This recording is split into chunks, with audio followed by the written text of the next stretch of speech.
In this lesson, we're going to combine more than one image to make a new picture. So we're going to start with something that you see, like the picture of the Eiffel Tower up here.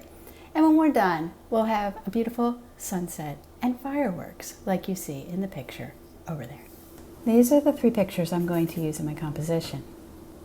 Open Photoshop Mix, click the plus, choose Image to start, and then pick the Eiffel Tower image. Click the plus above the Eiffel Tower, pick Image, and now tap the sunset image. You can cancel the resize.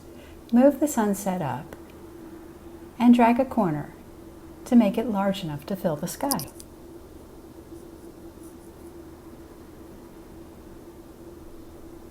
Drag the sunset layer below the Eiffel Tower layer and pick the Eiffel Tower. Then tap Blend and tap Multiply. Now you can see the sunset in the sky.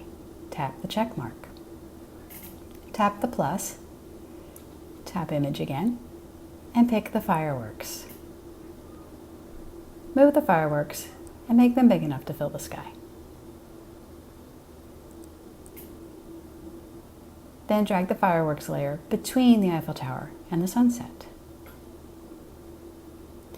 Tap Blend and then tap Lighten, then tap the check mark. Now we have fireworks in our sunset sky. Tap to share and select Camera Roll. And you've made a beautiful composition from 3 photographs.